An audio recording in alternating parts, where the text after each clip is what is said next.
Loveline is meant for an adult audience. Loveline may contain sexually oriented content.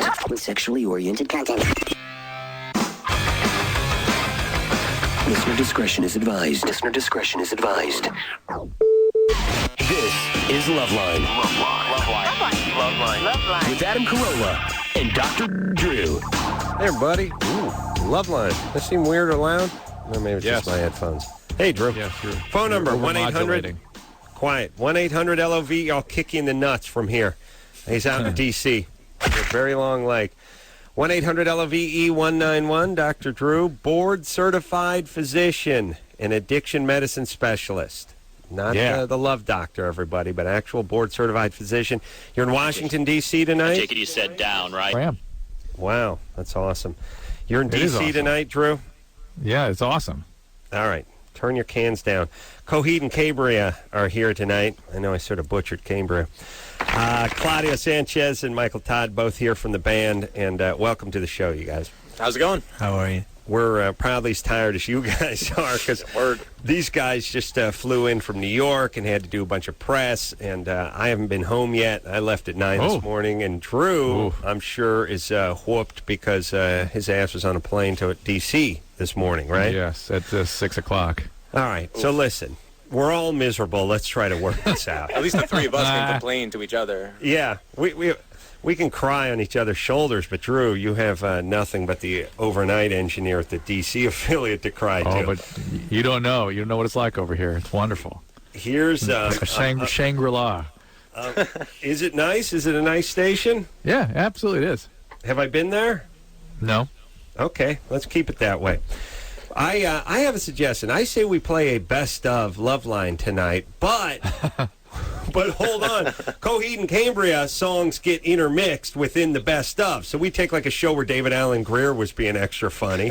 We get a few plugs for the band in. We hear some music. Maybe we play 3 songs instead of 2 songs, and we all go home and get some much-needed shut-eye.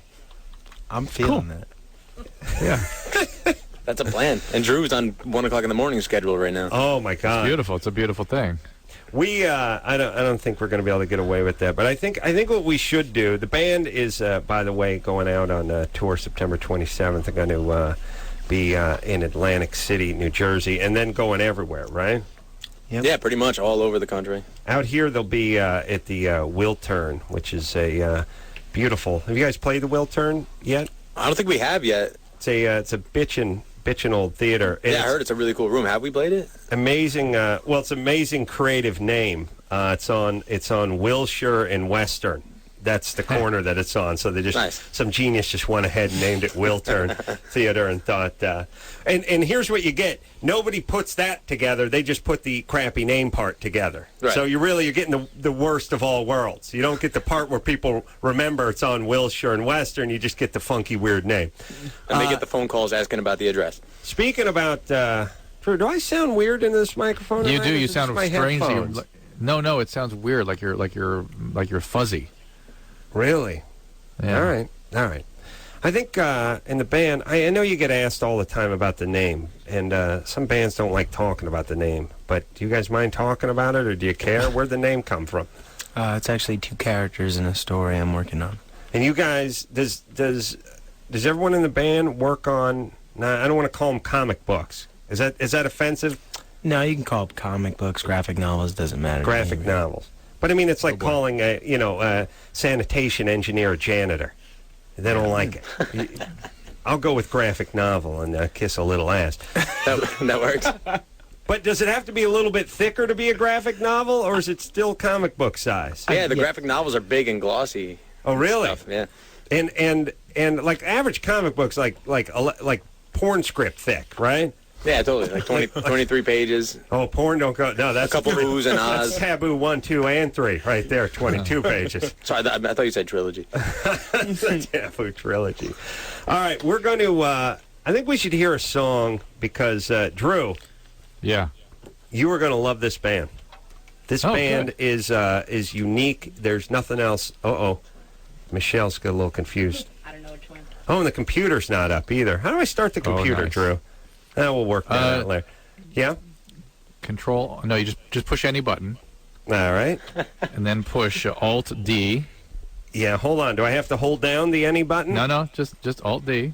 All right. Well, it'll say Alt- Let me tell you something. I've never felt more retarded than when I'm working a computer and you know you got the mouse in one hand and people's going, yeah, just hit return. No, just hit. Don't just break. No, just and then their hand goes onto your hand and starts moving the mouse around like you're a retarded kid. You know, it just no go up, no upper left, no too far, no gone past. Now I just see a kaleidoscope on the screen because I'm freaking out because I realize these people think I'm an idiot at this point. I don't know. That's funny. I was just thinking, what a team.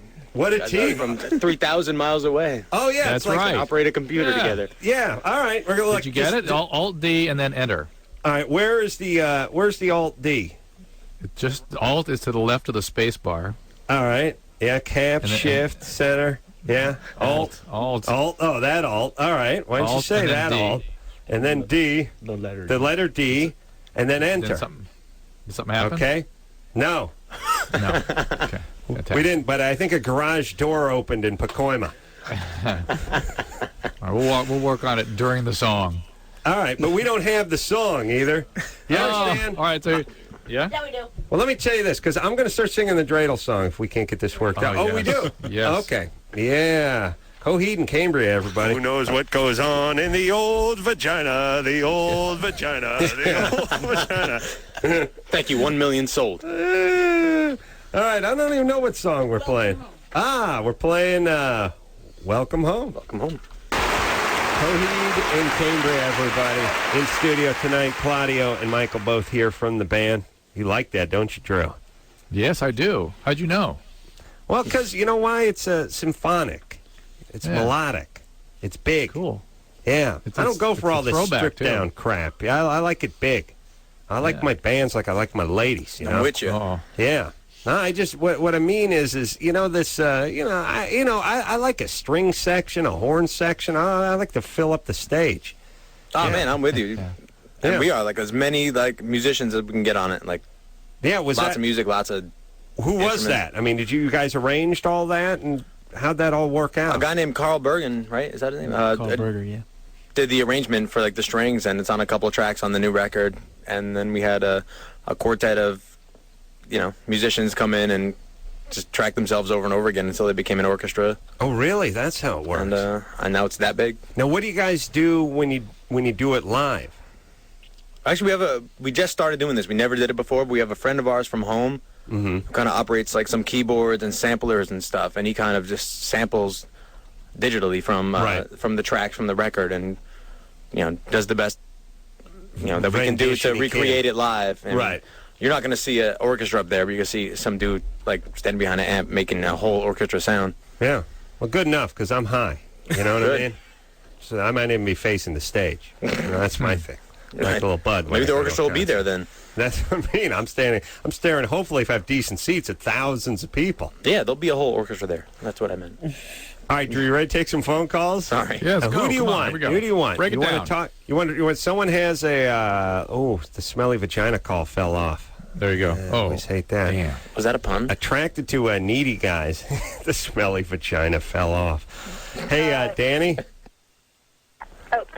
Danny Hello? with an I. You're 18. Yes. What's up?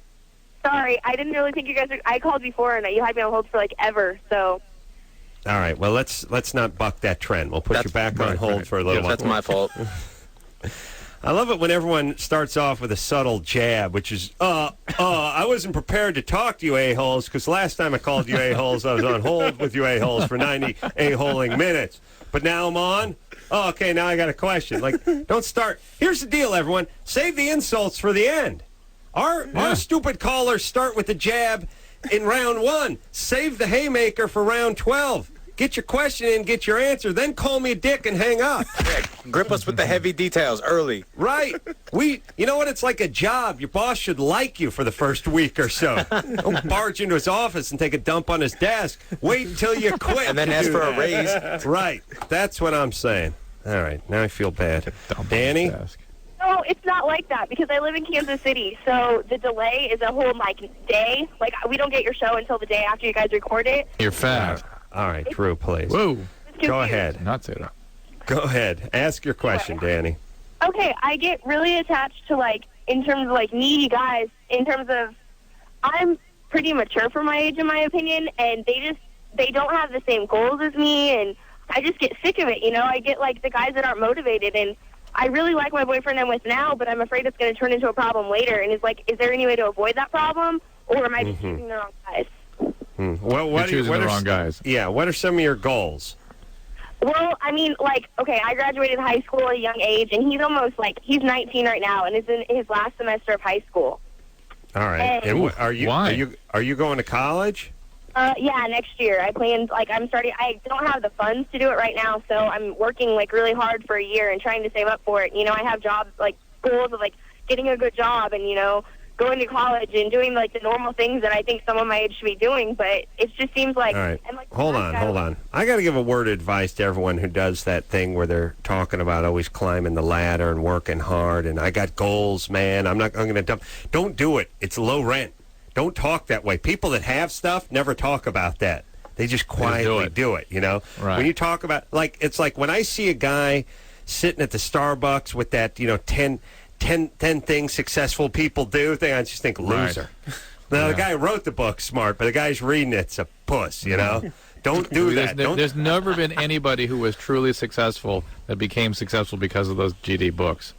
Yeah, and and when you start broadcasting it, like when you go like, hey, man, I'm going places, you know, when it comes to be like it becomes a scene from Fame or something, like, I'm getting out of this town. You're Stan, I'm a climber, and I need ambitious people around me, and you're not cutting it. It just seems so white trash.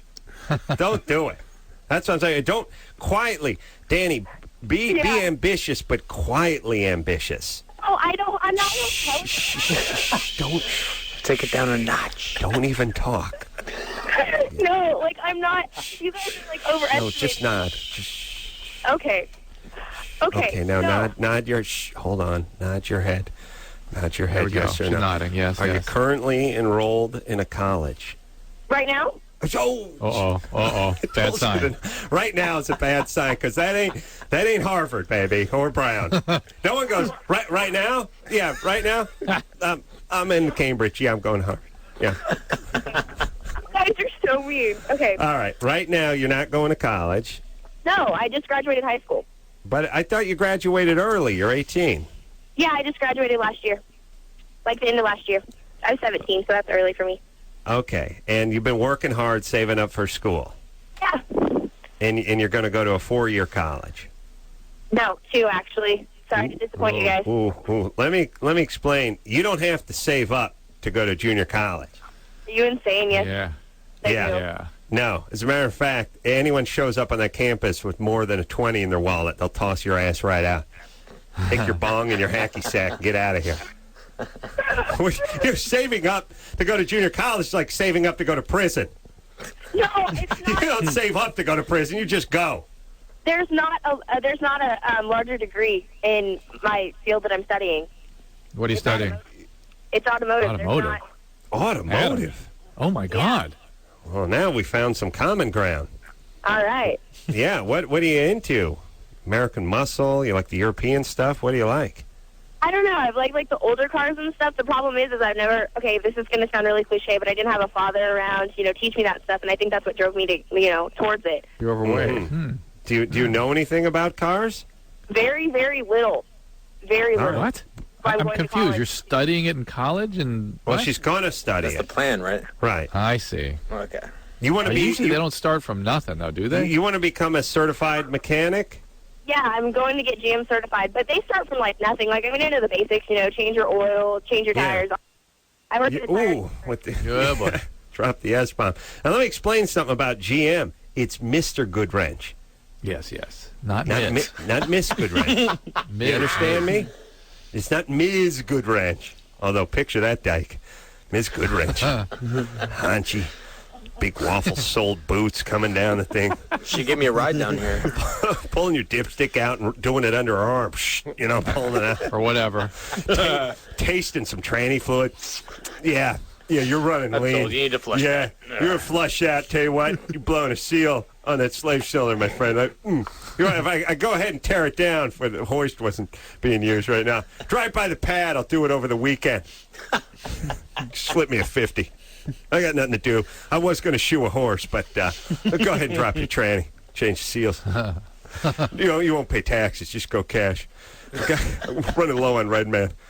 All right. Are we done with lesbian cliches, Drew? All right. Danny sounds woman.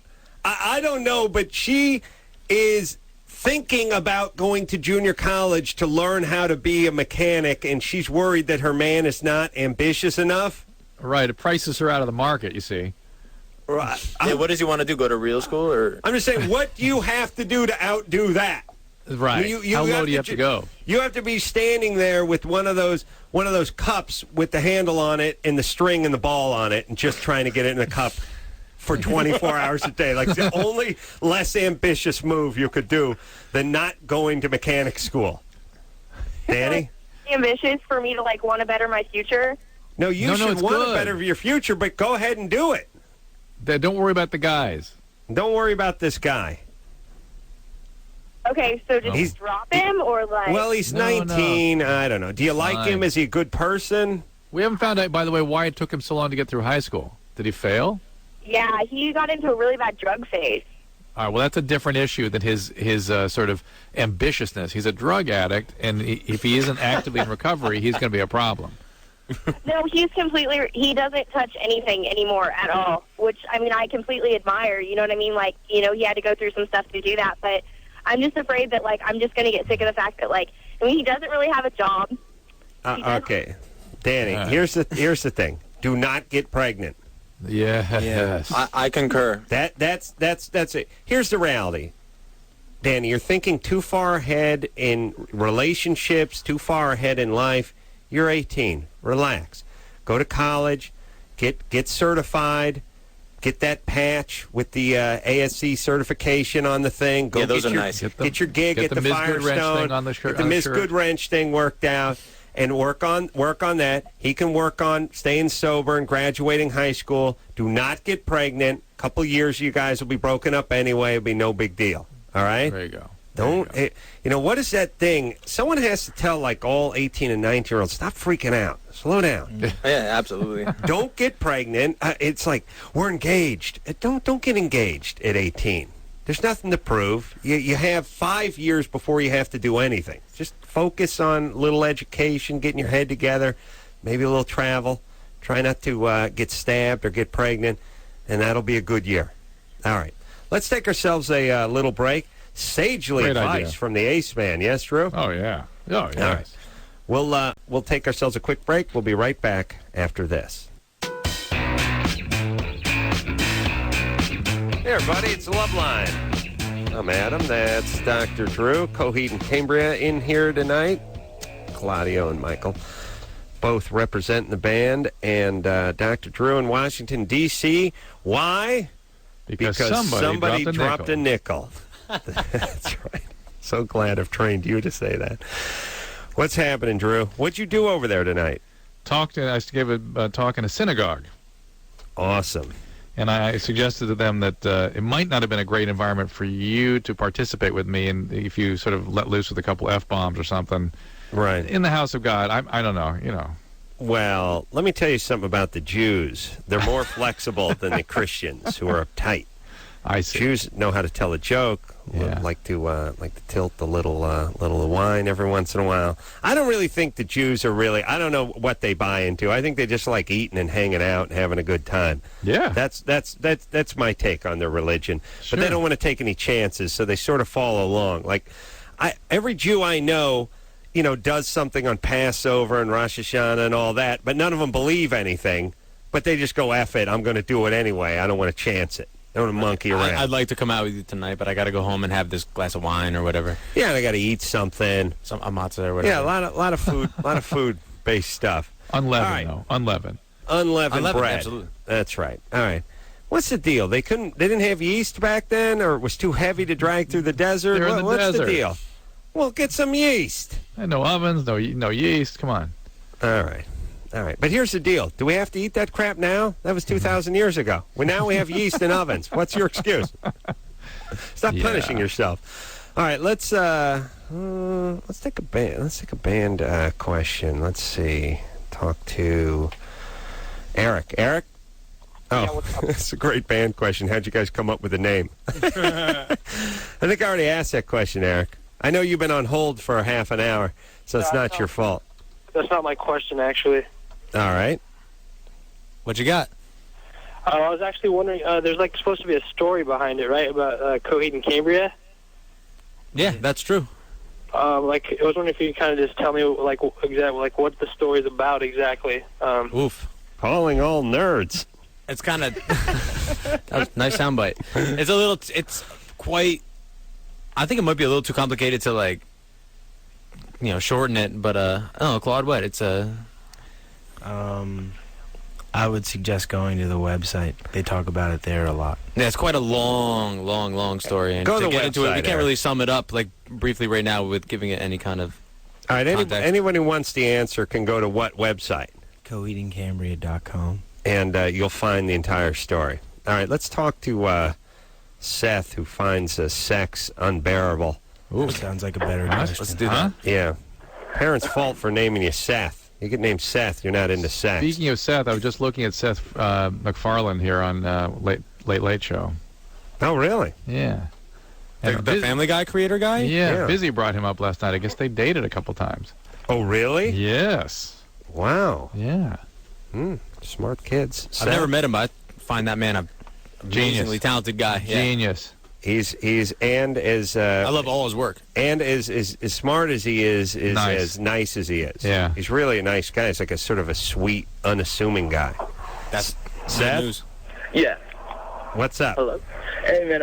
It's not necessarily that I find it unbearable, but basically, I'm a recovering addict, and I started using it at a really early age, and since then, basically, I have to be to find sex pleasurable. Like, I love sex, but to find it pleasurable, I pretty much have to be intoxicated. And What do you mean to find it pleasurable?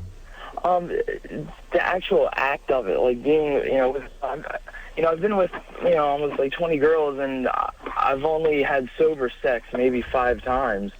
Is it a nerd? I'm sorry. Are you an opiate addict? Yeah. Yeah, when opiate addicts, sometimes that part of the brain that gets saturated with the opiates is what gets activated as part of the joy and arousal of sex. And if you're not having that pharmacologically massaged, you don't have a very satisfying experience very often. Now, the trick here is to stay sober for at least a year. Well, it was before that even.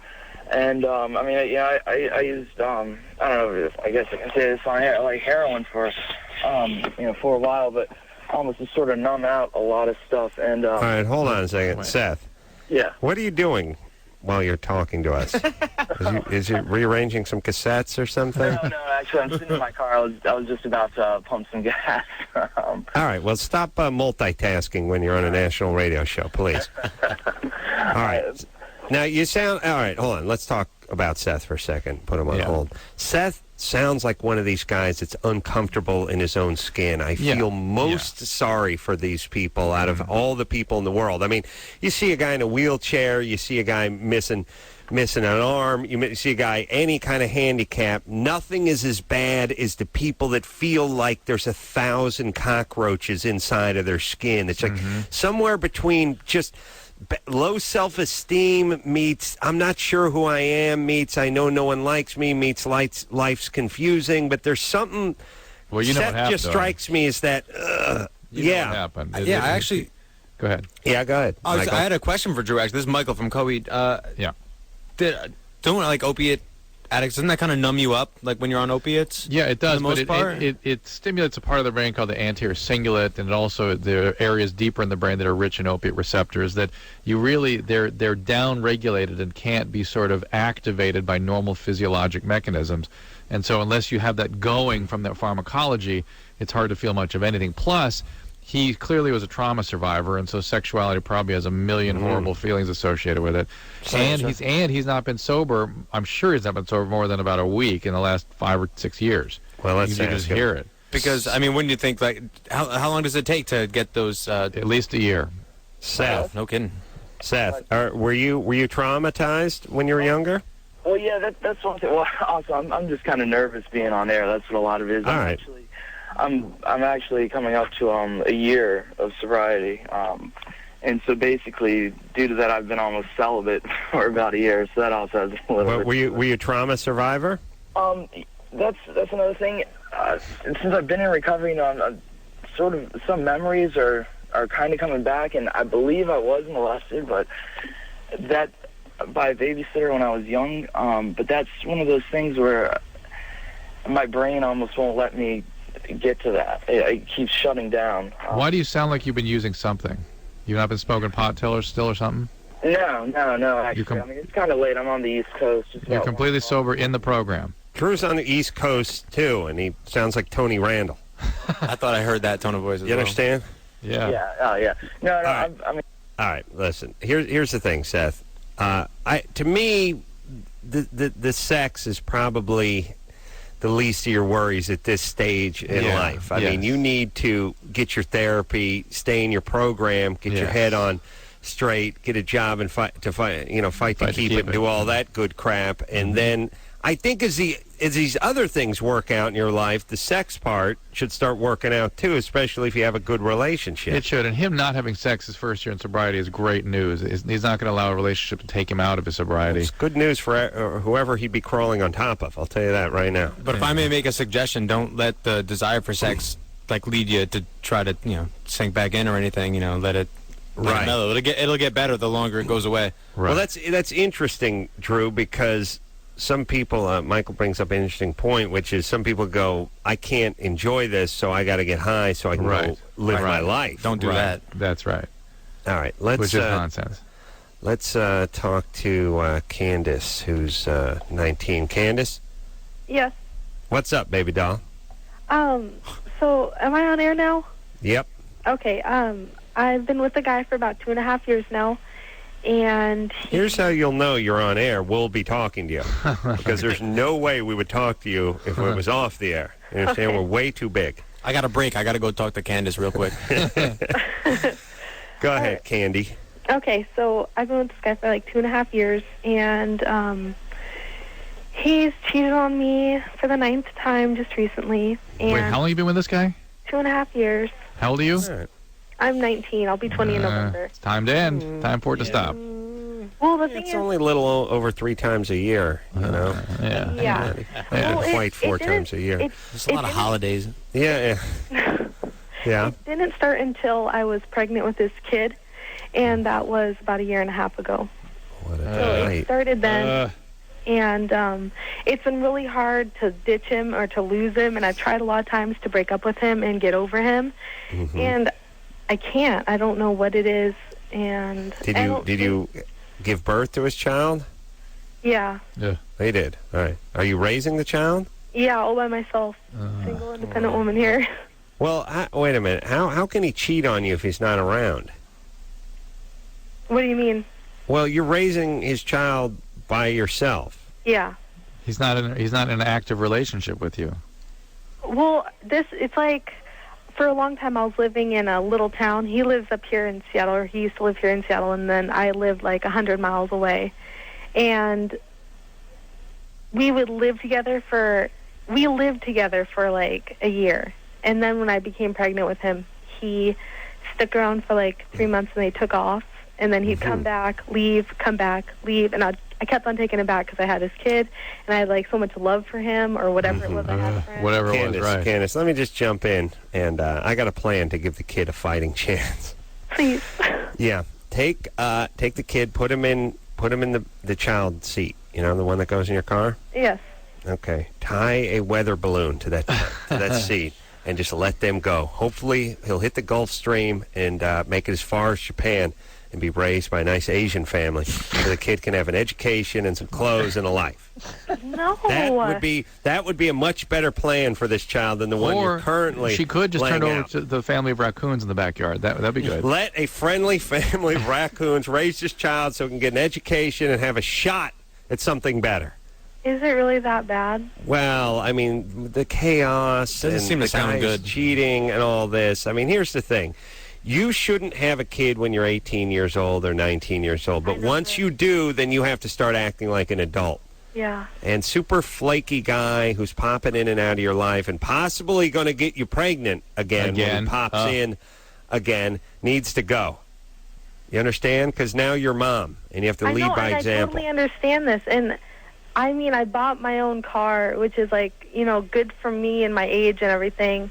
I got myself through high school. I became pregnant when I was in, you know, senior in high school. I finished high school. I work 2 jobs, and I live on my own. I'm trying to be the best, like, mom I can. It's just I can't get over him.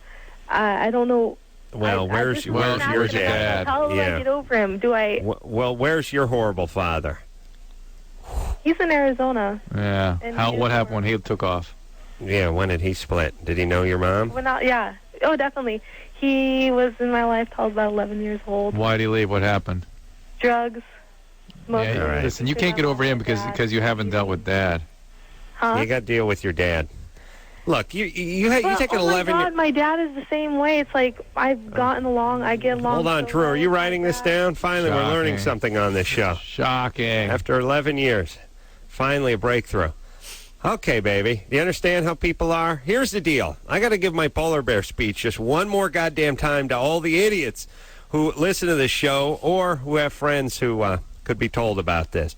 People, not that much different than animals. We're really just an animal. It's sad. We're a little smarter than most, although I think owls are still smarter than we are. But we're just animals, and it's easy to figure out how we're going to act by studying just a handful of us. And if you study polar bears, how many do you need to study before you figure out how polar bears act?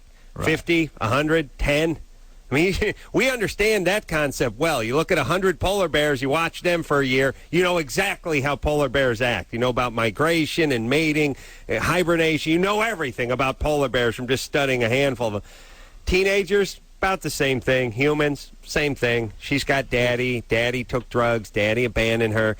Daddy split to Arizona, broke her heart. Now she's with a guy trying to fix what she could never fix with daddy. Right. Meanwhile, she craps out a kid with the flake, and the kid picks up the same drama mama does and carries that into her future. So we'll have that to deal with. And don't worry, one kid, she's just 19. Yeah. She's not begun yet. Then her kids haven't begun having kids in their teens, too. That's what we have to look forward to as a nation, unless somebody wants to, A, talk about it, and then, B, stand up and do something about it. Candace? Yes? You need to take a stand, sweetie pea. What do I do? Do I go and relocate? Do I run away? Whatever. How do I... Whatever. Well, look, whatever it takes to get away from this flake. Yeah, I agree. Start over. Start over on that tip. Okay, and men are, not all men are your dad. What? Men, you understand that your dad he's not Adam. All right, so listen. He's not the original man. He's not the prototype for man. You understand? That's what chicks think. All chicks think their dad was Adam, like the prototype for all men, that all men must be dad. Believe me, it ain't that way. There's plenty of guys that are good guys, but you're not going to be attracted to them because they're not dangerous and they don't remind you of dad. Yeah, did your dad even grow apples? Candace. Yes. All right, your dad's gone. This guy's gone. You got a kid. You're smart. You're not stupid. You got to get yourself off autopilot. So, I'm serious, like, for future relationships. What if I run into something like this again? She's going to go to women. I just know it. Oh, really? Yeah. You're going to go to women? You ever think about women? No way. Yeah, I actually have. Honestly, I have. Yes, I know you have. I can tell. Should I go that way? I can just tell it's where she's headed. Man, I wish I was that flexible sexually. Yeah, Drew, no, what do you right? think, dudes? Should I go dude? I'm thinking about blowing a guy. Not that easy a question. Jimmy's, he's a good guy. He's a provider. You know, I listen to you guys' show. I'll blow him. I'll do it. Where I call you guys and get some advice from you guys. Something, I mean, I've really gotten to the point where I know I need to do something and lose him and move on with my life. But I'm just afraid for the future. I mean, am I going to end up... afraid to have a guy who's not cheating on you, probably has kids with other women? Right. Afraid of losing all that? It's like, I don't want to go to the doctors because I'm scared I'm going to lose my herpes. No, I'm afraid something like... I'm afraid I'm going to get in a relationship like this again where... You will. You will, but then it'll be a little better, and then the next one will be a little better, and eventually it'll be flushed out of you. Yeah. Well, and my main concern is my child, right? I want my kid to turn out good. Then don't get in any relationships for a little while. Have the relationship with your kid and a therapist. Avoid guys that you're really excited about being with. Those are going to be the bad guys. Guys Yeah. you're really into? Oh, Feh. yeah. That's why I got laid. I was a bad boy in high school. Oh, yeah. You guys are deep. Yeah, call me Blade. Brillo head Blade. All right, let's take ourselves a little bit of a break. Coheed and Cambria in studio tonight. Claudio and Michael both here representing the band. Thank you. And we'll be right back after this.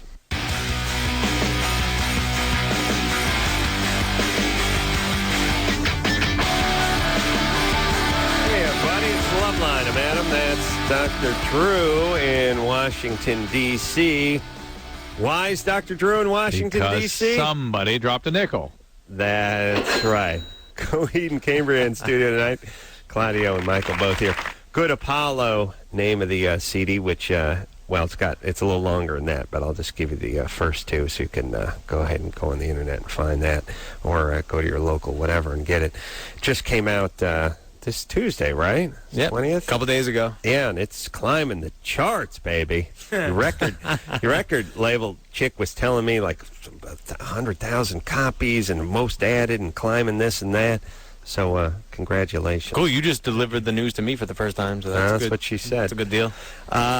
Drew, again in D.C., phone number 1-800-LOVE-191. Had a great time speaking at a synagogue tonight, the 6th Street Synagogue.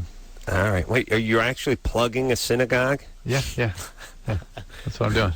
We got to get out there. Got to get out there because it's dealing days. Yeah. Come on down. Ask for Rabbi Schwartz. He'll treat you right. I'll tell you, you drop my name to Rabbi Schwartz, I'll give you 20% off of yarmulke. Come on down. Get your Mogan David. All right. Let's, you want to talk to Gloria? You Sure. want to talk to Gloria. Mike? Gloria. Well, husband cheated on her. Beth. Boyfriend prefers BJ's. Beth? Yeah. 21? Yeah, I'm 21. Well, you sound angry. I'm sorry, what? Already? You sound angry. No. Okay. Well, really what it is just, we've been together for about a year and a half. We're both 21. And it just appears that it's like, I've always had a really big sex drive. Like, 3 or 7 times a week is kind of what I would prefer. And since that year and a half, I mean, I expect some decline just because, everybody tells you about relationships. They, things slow down a bit and everything. But it's like, it feels like if I, initiate anything sexual, if I don't give him a blowjob, he's either disappointed if I initiate sex instead. And it's like, is that something Well, how does it work, though? Does he get the BJ and sex, or does he just want the BJ? He just wants the BJ. And it's just like, I can, if I initiate sex one day, I feel like he's disappointed because it wasn't what he wanted. Yeah, but is he disappointed, or do you just foisting that on him because you got some self-esteem issues? No, I mean, because we talk about it, and he just tells me he's just not really that interested in sex, and he'd just prefer the BJ. Oh, Adam, this is your kind of guy. Yeah, separated at birth. I like a BJ, so shoot me. Is that you know what I'm saying? Can occur? I mean, obviously it can happen, but it's just like, I mean, do you think it's something with me, or No, you know what? Let's try to figure this out. First off, some guys like BJ's more than others, and other guys ain't into it. Like Drew, not a BJ man. Nope. No, he does not want a BJ. He loves to give them, but he does not want to receive. Okay. I guess he's a bottom, what you'd call a bottom, not quite honestly. No, Drew is a man of passion, and to Drew, there's no substitute for coitus. That's my motto, strangely enough. There's no substitute for coitus. Zero substitute. Zero substitute for coitus. For me, there's no substitute for BJ's. Okay? But, that's what makes us different. God bless us both. But I just wonder if this guy is... And women, I think, mistake it for the guy not being that into them. Right. When it's really... He's really into BJ's. Yeah, he's into her doing that. Right. It sounds like he's a taker and she's a taker. Yeah. Like sexually, Right. So, are you willing to do this for him? Oh yeah, and I do, but it's like he almost expects it as much as like I would expect to have sex. Why can't you do that? Why can't you guys sort of do that? Work out the math. Well, because what comes down to is if I do that, then I don't get sex ever. Well, why don't you have the sex first? He's satisfied. Do the sex Have first. the sex first, and then finish him off. Make him go down on you 13 times a week. There you go. You hold all the cards, my dear. Do that. Absolutely. It's all about him. I feel like it's Well, you have all the goods. All you got to say is, "Hey, we're doing nothing then." Well, and I did that, and I feel like now he just and it's like it doesn't really bother him. Let me suggest this. You guys been together for a year and a half. Mhm. You're 21. Yes. Maybe it's time to call the day. Yeah. I mean, when you're 21 and you've been together since you're 18 or 19, and it's just feels like your sex becomes like you're at a Turkish bazaar and If he's it's old trying at to 21. haggle with you over a BJ. Right. Come on. It's not, if you have 5 kids and you both started a business together, that's, maybe you get a little therapy and you work it out. But, you're 21. Maybe this guy's not compatible with you. You sound angry at him. Right. You wasted a year and a half. Maybe you move on. Okay. Yes. All right. You get hooked up with a guy who's into anal. And then you know how it feels. And then you'll beg for the BJ guys. That's what I got to say to all you broads who make fun of the BJ guys. Way to get the anal king. Then you'll be dying to come back to the ace man. Begging to give me a BJ. You won't even be able to beg because I'll be in your mouth. All right, Drew. Let's take a break. All right, we'll be back after that.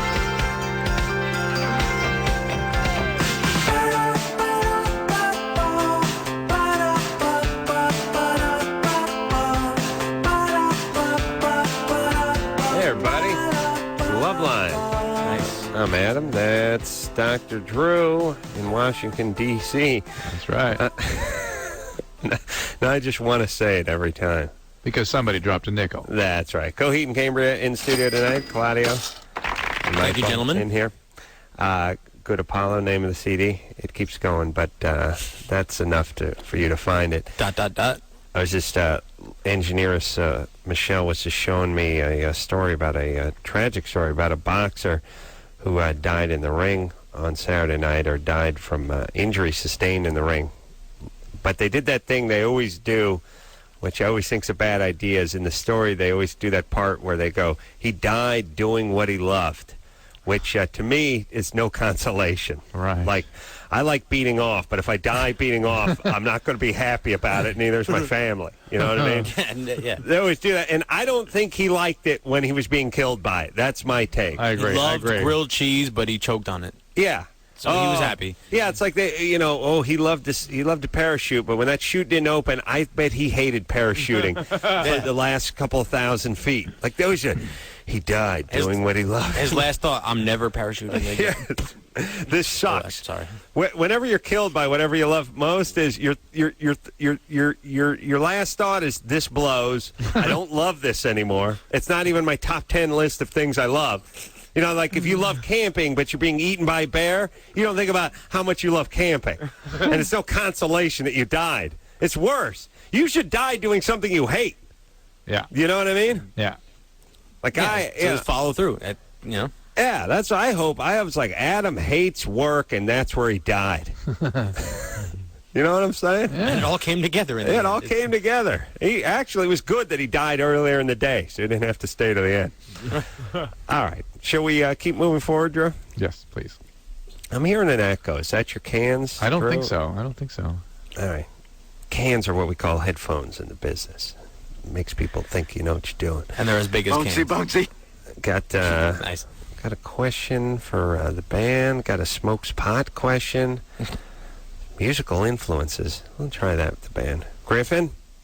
Hi. 13? 17. 17. All right, Yeah. says 13. Go ahead.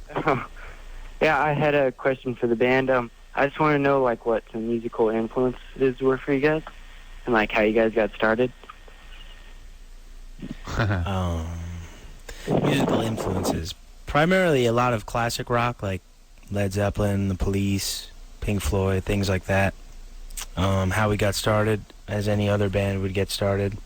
We all kind of knew each other in the scene and just kind of took it from there. Oh, into the mic. Here There you I go. am. Oh, he's in that mic. The mic's in him. Yeah. Yeah, so that's pretty much it. Did people go to the same school and stuff like that? None of us actually went to the same school, pretty much. Just kind of growing up playing music in the same area. But, you know, all having similar influences, like all kind of... I wanted to play music because of, like, Led Zeppelin and Pink Floyd that, like, our parents or brothers and sisters had us listen to. Right. So those, you know, the influences, like, between the four of us are all the same. Like, Thin Lizzy, Queen, Led Zeppelin, Police. Really? The greats, you know? Yeah. Stephen King.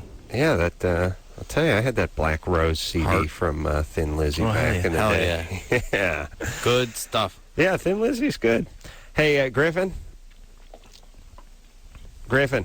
Oh, did I put him on hold? Man, Evidently. I'm tired tonight. Griffin? Yeah. What's up, brother? All right, Thin Lizzy, Led Zeppelin, The Police, all bands you've never heard of. I 17. listen to them. One more thing. Name one Thin Lizzy song, and if you yell Jailbreak, I will grab my heart and fall onto the ground. Go ahead.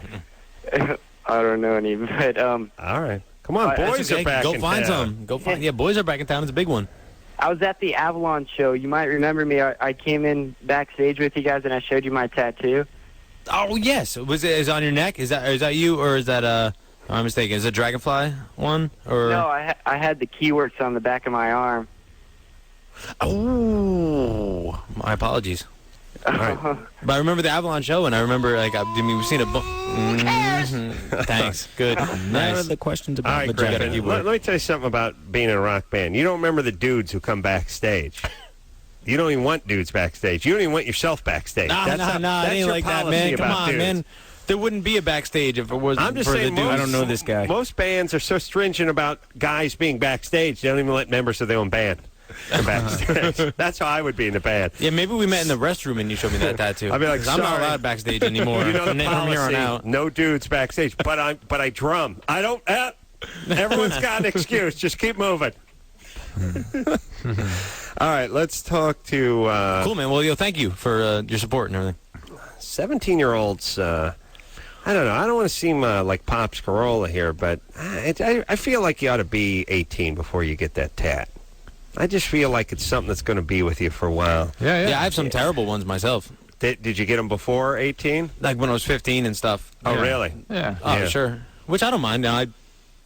I signed up for it and whatever. Yeah, but here's the thing. If you really think about the stuff you're into when you're 15, whether it was the cars, whether it was the chicks, whether Yeah, it was whatever absolutely. you were into, whatever you thought was really mega cool at 15, you sort of laugh about now. That's why you cringe when you open your yearbook in high school. But the tat is like a yearbook that you wear constantly for the rest of your life. Yeah, but that's kind of like a notch in the journal. You know, I have some stuff that I kind of detest and I kind of shun from showing people as often as possible. But, you know, it's there for a reason. I got when I was 15. I was like, yeah, I was 15. That's why I have this. So that's, it's, All right. It's a little notch on the, Well, you're the tray. you're a bolder man than I. To me, it's like having the same crappy haircut you had when you were 15 just because you had it. But you know can what I change mean? that. And here's my theory on tattooing. Like, Yeah, you however can many change years ago, that. That's what I'm however saying. many years ago, you couldn't really get them removed without whatever Brillo and stuff. Right. And now, a couple years ago, then tons of laser surgery. I predict, when I'm absolutely can't stand it anymore, maybe,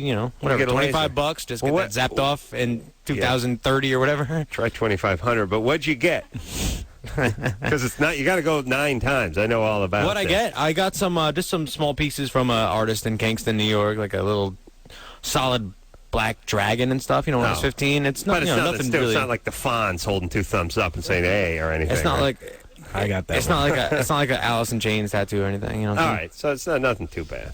All right, Well, that would have been good. all right, In retrospect, All right. I digress. all right. Let's keep on keeping on and speak to Gloria, who's 21. Gloria. Yeah. Ooh, got Oh, that yeah. little girl voice. You sure does. Hi. What's up? Well, about 7 months ago, back in February, I was a few Hold months on, pregnant. hold on. Did you get molested? No, actually, I've had a pretty normal life. But Very, how old are you again now? Define Huh? that. How old are you? 21. I'm 21. And you're but- pregnant already? Oh, I've been married for a year. So, but I had a really normal family, and my father was there, and he was great. So, I mean, All right. but back in I got married in August of last year, And then in February, I was a few months pregnant. And shortly, so in mid-February, I found out that my husband was still involved with his ex-girlfriend, Roxana. And as if that wasn't bad enough, I found out maybe 2 or 3 days later after I miscarried. And I found out the 2 days that I was in the hospital, he was with her or calling her when I needed him the most. So naturally, my trust, it's... Where did you think he was? Or where did he say he was when you were in the hospital? He went home because I was going to have surgery. He said that he needed to go home to shower because he can't sleep when he's sticky. And I know that's true. He showers like 4 times a day. So, really? But I begged him to stay that night. Already Adam doesn't trust him. I begged him to stay that night. I begged him. I told him I needed him. And all right. Well, why'd you marry this idiot? Because he was perfect. No, he's not perfect. Oh, please. You're married still then? Perfect. Well, that's what, I mean, naturally after that, if Adam doesn't trust him already, naturally my trust was shattered completely. So because of my inability to trust... Hold on a second.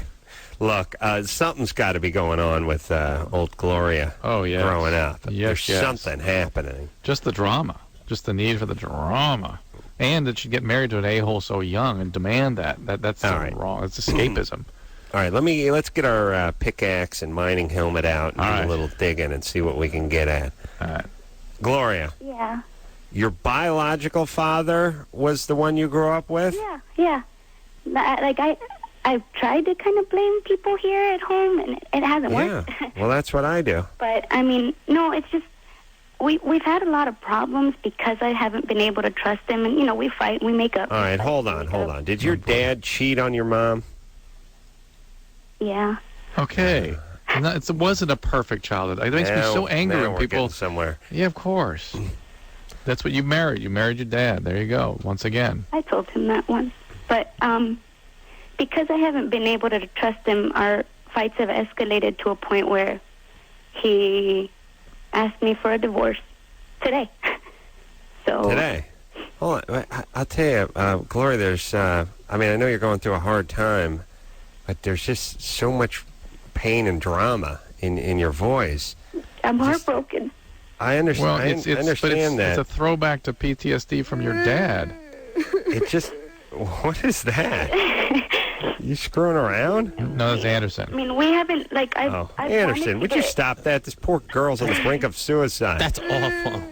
That's awful. Come on, man. Anderson, I know you're high, but please understand that's inappropriate. Well, she chuckled, so it maybe made her laugh, yeah. Yeah, exactly. Yeah. All right, so it'll be the last sound that comes out of her mouth. In fact, do it again. Oh, man. Oh. Christ, Anderson. Now I actually think you could do time. It's at least manslaughter. Gloria. Yeah. Look, let me just give you the broad strokes. Your family was not perfect. Your dad cheated on your mom probably more than once. You probably heard all the chaos and all the fighting. There was probably some booze or some drugs involved, I'm guessing, too. You hooked up with a bad man, and let me tell you something about this guy you hooked up with. I don't know how old he is. I'm guessing he's around your age, 21, 22? He's 25. 25. All right. He is still 10 years away from being right if he's ever going to be right. If. That's a big if. That's if he either finds Jesus Christ or smartens up and sees a therapist. I'm going with the Jesus Christ route for now. Well, he doesn't believe in Jesus. We know. I know, but wait till he goes into the joint for the third time, then he'll find Jesus, because that's where he resides. I've suggested marriage counseling. In fact, I've been hinting around it forever, because I've told him that I can't learn to trust him on my own.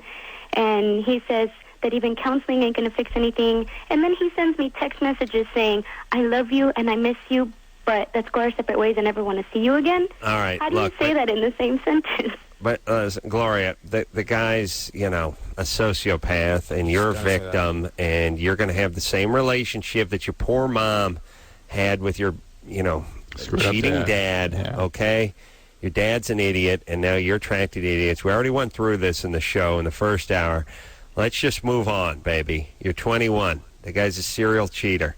He cheated while you were in the hospital. That's enough. That's Move forward. horrible. Yeah. And no more pregnancies. Okay. All right? Okay. All right. There you go. Look, everybody, I'm not so sure which plan is for your life, but the whole sort of autopilot thing, I'm just going to live the same crappy life my parents led, doesn't seem like a great plan to me. Yeah. Your plan should be to not make any of the mistakes your stupid parents made. Right. And here's what you do. You look at them. Look at it like a gin rummy hand. You want to discard the bad cards and get more good cards. If your parents did a handful of things right, go ahead and take that momentum and learn from it. If they did a few things wrong, learn from that. Don't repeat it. Learn from it. And learn to recognize it. Yeah, learn to recognize. Biatch. Biatch. I'll tell you, I'm getting preachy tonight. I need a guy. I need a couple of black dudes standing behind me when I'm done, just yelling, recognize! Biatch. Wearing those goofy hats, you know? Bow ties. Horn-rimmed glasses. Give me your mother effing shoes! Give me your shoes! That's a little scene from Scared Straight, circa 1977. All right, where are we going now? Let's see. 9-year-old kid. Ooh. Wow, Mike's been on hold for 90 minutes, so for that reason alone, Holy. he's our next caller. I know, imagine listening to me for 90 minutes. Mike? Yeah. 29. Go ahead, brother. Actually, I'm not. I'm 38, and I'm a UPS driver. I just made up that question so I could talk to you real quick. Can we hang up on these bastards, please? Well, hold on a second. Now, here's the thing. Clever ploy. It was clever, except for the part where you waited 90 minutes. It was a wonderful, wonderful plan, except for the part where you're on hold for 1.5 hours. And then you announce it. Well, then you announce it. But Anderson, please. It just relax. encourages more jackoffs to call, though. But I don't care. I want to talk to Mike. Mike? Yeah. What can Ace do for you? Well, I just called to let you know that I drive for UPS at night, and from 10 to midnight, I love my job anyway, but from 10 to midnight, it's just that much better listening to you guys, and it just makes... Yeah, speaking of brown, how about the brown nosing? Yeah. Yeah. This is Anderson's worst nightmare come to life, by the way. His nose is hairy. It's so far up your ass. A guy with a bogus call who actually likes the show. Anderson, you must be beside yourself. There's two things Anderson hates. It's bogus callers and this show. Those are the two things he hates most in life. And so for a bogus caller to praise this show, that is a 1-2 punch to the gut. I think Mike just hung up, and I swear to God I didn't do it. All right, Mike. All right, well, the man's got it. The man has a route to make. Guy. Yeah. Let me say this about UPS, too. UPS is a great example of how this country is supposed to work and why communism doesn't work. Because you see those UPS drivers, you realize they don't get paid by the hour. They get paid by the parcel. They're on the move. I see those dudes. They got that big brown panel truck thrown in reverse. They're going 80 down an alley. Sparks coming out of the side of the thing. While the van is still rolling, the guy goes flying out of it. 5'8" pound, like a pack mule with those parcels, running upstairs. They have to wear shorts because they run their ass off all day long. And even the chicks you see working for UPS, those guys that are making the rounds, they have a certain amount of packages delivered. They get paid based, I'm sure they get a base salary, but they also get paid on performance, and those dudes are running. When is the last time you saw a UPS guy just chewing the ass? Just leaning on a corner in those brown shorts, talking some chick up, smoking, not doing anything, van parked there. No, you see them running in and out. They run so much, they can't even put doors on the van. That's how, they don't have time to open the door and close it. They have to dive and shoulder roll out of the van and let it coast into oncoming traffic. That's what they do. Because they get paid based on their performance. Now, go to a communist country. Right. See how that works out. Here's the deal. And see how UPS would work out if they said, look, it doesn't matter whether you deliver 2 packages or 800 a day. You're still getting paid the same amount. Well, they'll get it when they get it. Yeah. Guess how many packages get delivered? And that is the day you stop seeing those guys running. That's the day you see him trying to talk up this receptionist and get laid at the office. That's when you see him blowing a butt. That's when you see him sitting, listening to this show in the van. That's when you see it. That's all you need to know about communism versus capitalism, everybody. UPS, busting ass. Mailmen, the mail department delivers parcels. You ever see them running? You ever see them hustling? No. You don't see them moving. Why? They're getting paid the same. I, for one, have not seen them running ever. That's right. They don't get paid by the parcel. All right. Whew. Oof. Perhaps my favorite tangent so far. Yeah, where's my black posse? I don't know, man. Can I come around there with a mic, pick me up? Come on around there. Yeah. We're going to take ourselves a little break. Dr. Drew in Washington, D.C. tonight. Let me give a quick plug. Because, Drew, God knows I deserve a plug. I've been busting my ass tonight. Okay, it's Too Late with Adam Carolla. How about that? Alec Baldwin on tonight at midnight, Comedy Central. And let me tell you something about Baldwin. He gets into it. Ojai? Rangy. Oh, rangy boy. But we don't scratch beneath just the fine veneer of Alec Baldwin. We trench deep into Alec Baldwin. He blew 2 snot rockets on the show intentionally. 2 and threatened me with a 3rd. And caught them both behind his back. I ain't kidding you. He actually did a snot rocket. He went off on his brothers.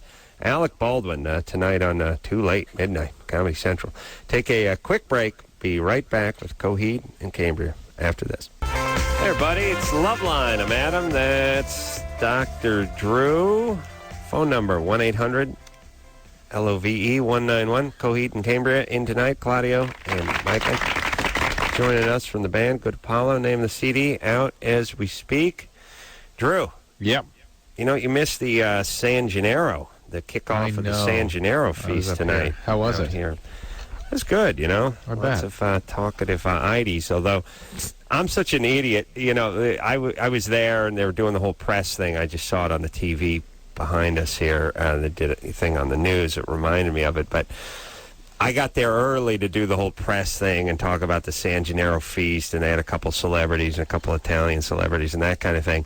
And I spotted it. So it was this thing where they're, you know, the money's going to charity, and we want to thank Ralph's for sponsoring us, and the local this, and the money's going to the food bank, and this and that. And city representative Tom LaBonge is here. Come on up, Tom. And I thought, oh, Christ, I got to get this guy and start talking to him about the goddamn traffic situation in this town, because I'm going to give this guy an effing earful. Oh, my God. I got to talk to this idiot. He doesn't synchronize any lights. This is stupid awesome. Red arrows. Did you talk to him? No, the problem is I'm up there smiling and taking pictures for everyone, and then then he slinks off, and he's talking in the corner, and I'm up there doing interviews, and I'm thinking, don't go, I got to talk. And then he disappears into the crowd and never comes back. Damn. Yeah. The shadow knows. I know. You know, the thing about politicians is they do 2 things. A, they keep moving. They're like sharks. They got to keep moving forward, because the second they stop, they're going to have a whole bunch of pissed off citizens around them. With maybe harpoons. Like an angry mob. And the second thing they do is they use your name over and over and over again. It's one of those things they teach in BS school that makes people think, you know, like look people in the eye and use their name over and over again, except for the last time I talked to Tom LaBonge. He thought my name was Alan. So it doesn't work when you don't use the guy's right name over and over again. Alan, I hear what you know, Alan. I'll tell you what, Alan. I'll tell you what I'm going to do right now, Alan. Alan, I'll make you this promise, Alan. Alan, oh, wait, your name's Alan. I'm going to talk to one of my representatives, Alan, who's going to focus, Alan, right on this, Alan. Okay, Alan? And I was going nuts because he was screwing my name up, but doing that BS politician thing. This is when I spoke to him on the phone, wanting to speak to the folks at the traffic department. And that is my drug-induced fantasy, that I get up in front of all the people who are in charge of traffic in this city and start screaming at them until I'm dragged off the stage by security. Yeah. Drew, you can come with me, by the way. Oh, I'm coming. I might need a note from you saying I'm clinically insane so I can get out of prison. Well, they'll kind of figure that out. All right. So, yeah. Oh, you know, we should hear a song, too. I'll tell you what. Let's take a call, and then we'll hear a song. Yes? All right. Perfect. All right. Let's see. BJ question. Smokes pot daily. This could be fun. Yeah. James? Hey, what's up? 22? How you doing? Good. What's up? Nothing. Actually, I worked on 2 of Coheed and Cambria's last videos, Welcome Home and The Suffering. I just wanted to say that you guys are pretty awesome. Cool. How's it going, dude? Pretty good. I did a majority of the visual effects on the 2 videos. Very cool, man. Yeah, it's a fun time. Yeah, it grew on Crazy me. meeting you in a place like this. Well, he's calling yeah. from my hometown, North Hollywood. Mm-hmm. Yeah. Where you living, James? I live just off of Coldwater on Archwood. Yeah, that's a good part of North Hollywood. I mean, I don't really go outside, so. Yeah, smart. Well, it's all relative. Yeah, go ahead. I think that's in Labange's district. I got to talk to him. All right, well, so I just got back from you work. got a question? Yeah. Yeah, I was having a dispute with my coworkers regarding pot usage and what it takes to be considered a pothead. Marijuana addict. Marijuana addiction is always the same in every situation. It's somebody who smokes pot a couple times, and it sort of primes the effect, and finally around the 3rd or 4th time, you have this amazing experience where you just fall in love with the drug. You have this amazing euphoria, and you use it every day from then on. I mean, over the course of years, the effect starts to wear off. You start getting anxious and depressed, start smoking more to compensate for that, and then you fall into rather serious depression typically. And at that point, people switch to something else. But it's an addiction that's extremely difficult to treat. It's a very clearly an opioid effect in some people, and others not at all. But those people that get that, oh my God, it becomes a profound addiction that's very hard to treat. Why are you looking at me like that, Claudio? Yeah. Here's the thing, too. If you do special effects for videos, you probably have a problem with weed. Well, yeah, I mean... I'm no doctor, but I've been around, you know. Videos were fueled by marijuana and a lot of it. All right, well, look, here's it. James. Yeah. I don't know how much pot you smoke, but, I'm not uptight. I actually, at the San Gennaro feast, had some guy from the pot advocacy board come up and approach me, weird guy with crazy eyes, and look at me as a hero of his for explaining I should think, pot should be legal and you should keep people, let people make their own informed decisions about it. But here's the thing. For some people, pot is a problem. There's no doubt about that. And why am I hearing myself echo? Don't know. Drew, is that your headphones or is I don't that think my so. headphones? What is that? Is that your enlightenment setting in? Maybe it is. Maybe it's my inner child or something. Finally crossed over. Yeah. Congratulations, dude. It's people get into that thing where it's like, well, it's not physically addicting, but it could be. It doesn't matter. For some people, they're into it, and it screws with their life. When you are addicted, there's no such thing as psychologically addicted. When you are addicted, that means you can't stop despite consequences. We know that means there's a disorder in a part of your brain called the medial forebrain bundle. The part that sets priorities becomes distorted by the drug, and that's addiction. That's biology. You can't stop. You can't. That's it. It's not a psychological process. And you either can stop or you can't. That's it. Better though to be, better to smoke or be addicted to weed than be addicted to crank. But addiction's addiction is what Drew's saying. That's right. But then Drew just say that do you think that it really actually leads up to is a gateway drug to other things? No, it's not a gateway drug. I've never met a marijuana addict that wouldn't stay with pot if it would just keep on working. But it eventually doesn't work, and that's when you start having the panic, the anxiety. That's 20 years for a lot of people. Yeah, I smoked pot for 10 years myself. Yeah. Some people it's 1 year, but some people it's 30 years, and when it stops working, that's when it's like anything with addiction. It's when the house of cards falls, that's when it becomes a problem. All right. What happened to me is that all of a sudden, every time I stopped smoking pot, and then since then, every time I smoke it, I get really nervous and go hide in the corner. I get the Jungle City twitch. Right. That's what happens to everybody that smokes a lot of pot. You eventually get the panic and the depression, all that stuff. We don't know why that happens anymore. Oh, that's good. We don't smoke anymore. No, not for 4 or 5 years or something. Right. Is that just heroin now? Yeah, just only whippets. Oh yeah. And crystal meth. No, I'm just kidding. Well, meth is the most common thing. Yeah. Meth usually becomes the drug of choice after pot. Oh, that was a joke. I don't. No, I'm just saying it does because it corrects the depression that the pot causes. So. Really?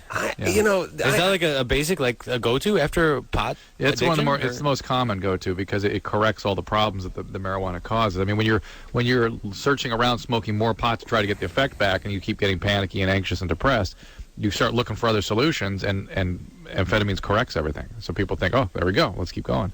Jesus. I don't, I don't understand why I guess, reading some article a couple weeks back about how much money the current administration is putting into weed as opposed to meth, and they're putting more into weed or prevention or stopping or whatever than there of meth. And I really, someone needs to sit sort of the man. And when I mean man, I mean white guys in their 50s and 60s who are Republican, and really explain to them the difference between the different drugs. Because to them, you're either on drugs or you're not, and that's it. No, I think Mr. Bush knows the difference.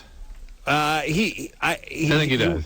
Well, if you look at his policies, he doesn't seem to know the difference between pot and meth, because he's putting more money into pot than he is into meth. And anyone who comes into contact, let's just put it this way. You do not want to live in a society where more people are high on meth than are on pot. Yes, agreed. Agreed. I don't know. That could be kind of cool. No. Be real cool to have a bunch of guys breaking in your house at 4 in the morning. For like a weekend, you know. No. I could take some pictures and... you could watch how far. From a helicopter, you would take those pictures. All I'm saying is I would rather have... Let's put it this way, Drew. Yeah.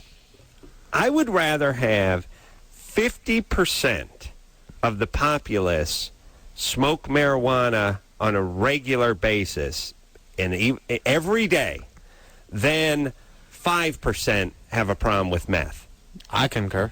What do you think of those numbers, Drew? Think about homicides, brother. Yeah. Well, the speed problem is so huge now already that we're getting in there.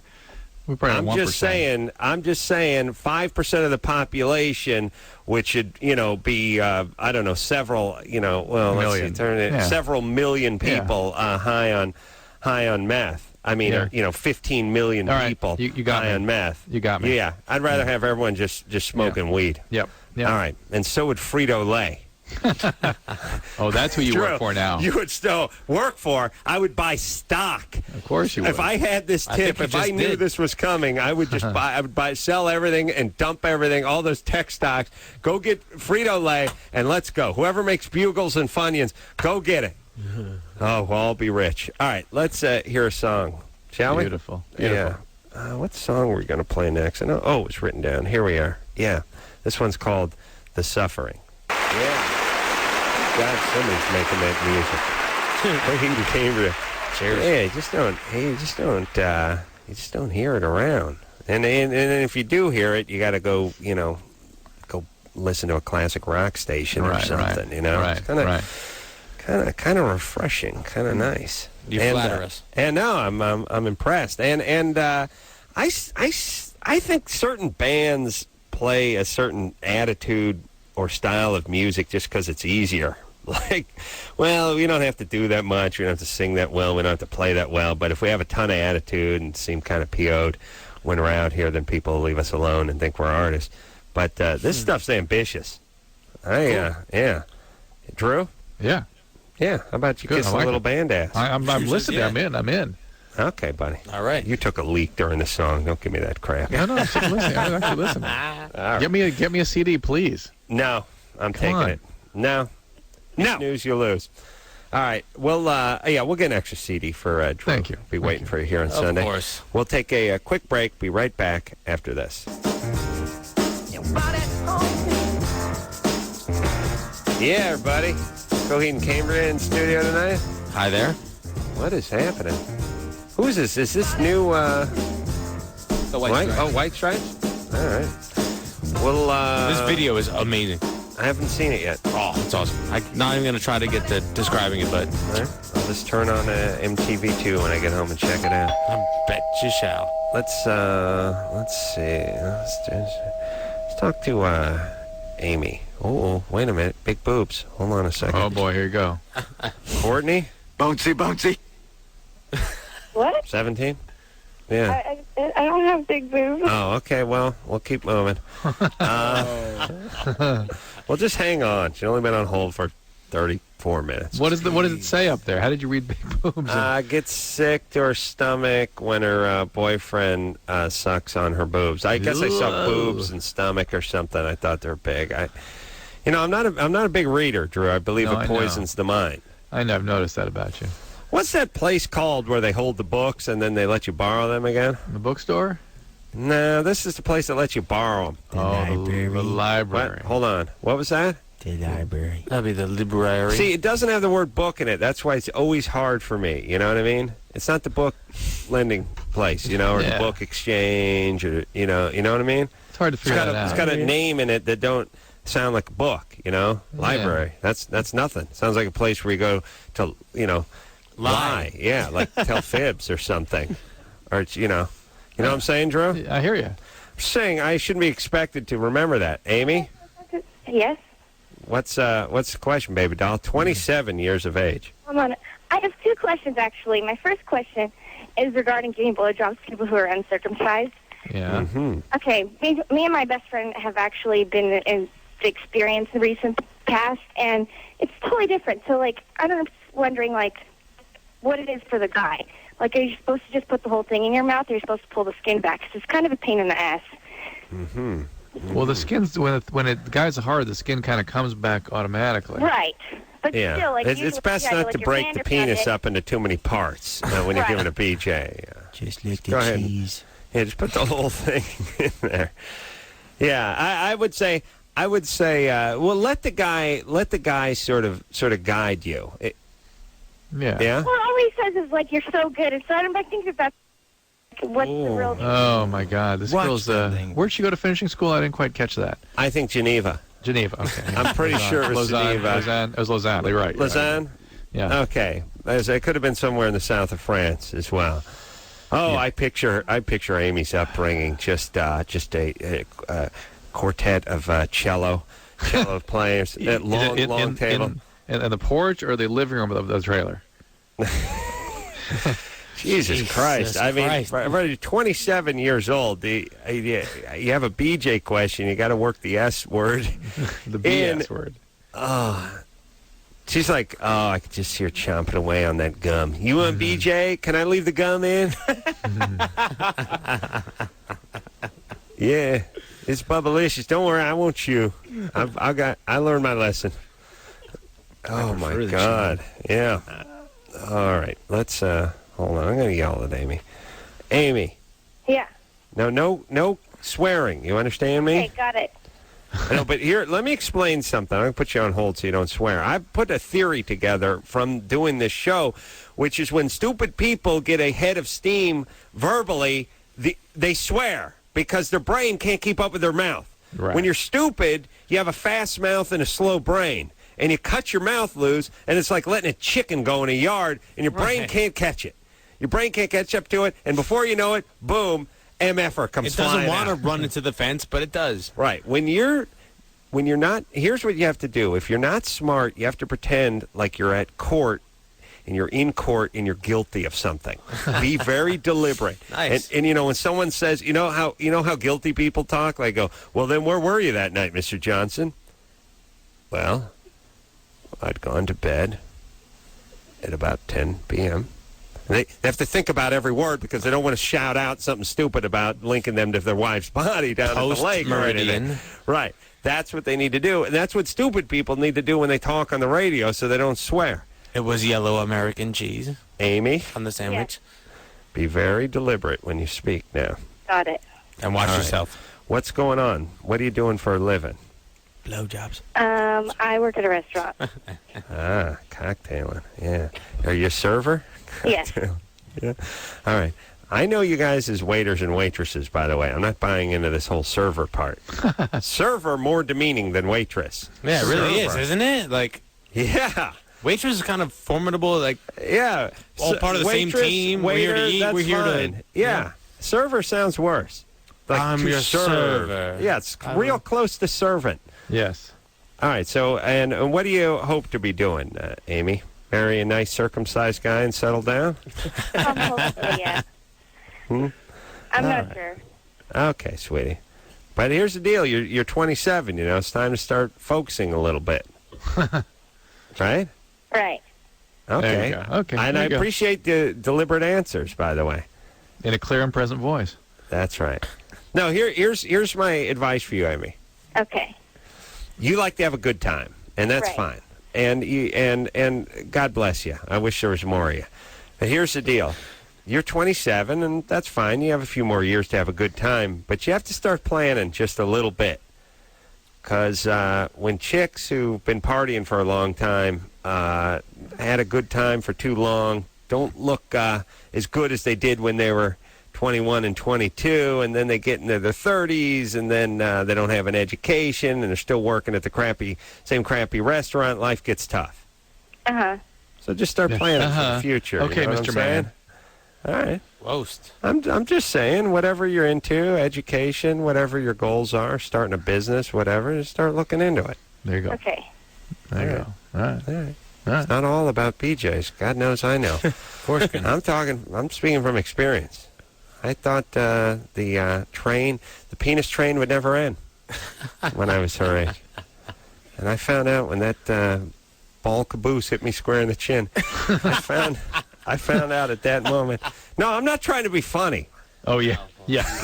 Good. That's good. I don't. Nice. No, I don't. Wait. No, you shouldn't be laughing about the ball caboose. You understand? All right. Let's take a break. Let's do. I'm going to give my show plug one more time. Midnight. Too late. Adam Carolla, Comedy Central. Alec Baldwin tonight. As you've never seen him before. Oh, really? Leader. What's he talk about? He crapped in the bed. Alec Baldwin, you realize, is one of the smartest, funniest guys you'll ever come across. And there's a part of you that doesn't want to like him because he's a little bit of a blowhard and he's, got that liberal lefty actor thing going on. But you know what? Super smart and super funny and just gets into it tonight. Cool. All right, we'll take a break. We'll be back after this. Hey, everybody. Oh, there you go. Coheed and Cambria, everybody. Hi there. Good Apollo, name of the CD. Yeah. Michael, Claudio. Hey, It's Adam. been real, but we is out of time. What's that, I'm Drew? watching the footage of this storm come in. It's really amazing. So our thoughts go out to everybody. Get the hell out of there and then get back in and rebuild. Yeah. Indeed. Meanwhile, it's 104 out here. Oh, it is? Yeah. Oh, great. Yeah. You're coming back to the Devil's Cauldron. Yeah. All right. Drew, God bless you from D.C. Oh, what is it, Thursday? I got to thank everyone. Well, listen, you know who you are. Yeah, thank you. You did a good job. Yeah. Come on, I have to thank you every week. Everyone. Yeah, and who the hell thanks me? Thank you, Adam. Thank you, Adam. All right. So until next time, Adam You're Carolla, a dick to a lot Claudio, of you want to people say on the anything? air. You don't want to thank me at all? Come on, brother. How about a little sugar? Until next time, Adam Carolla for Dr. Drew saying mahalo. This has been Loveline. Loveline. The opinions expressed on this show are not necessarily those of the staff, management, sponsors, or this station. The producer for Loveline is Ann Ingold. Loveline is a presentation of Westwood One Entertainment.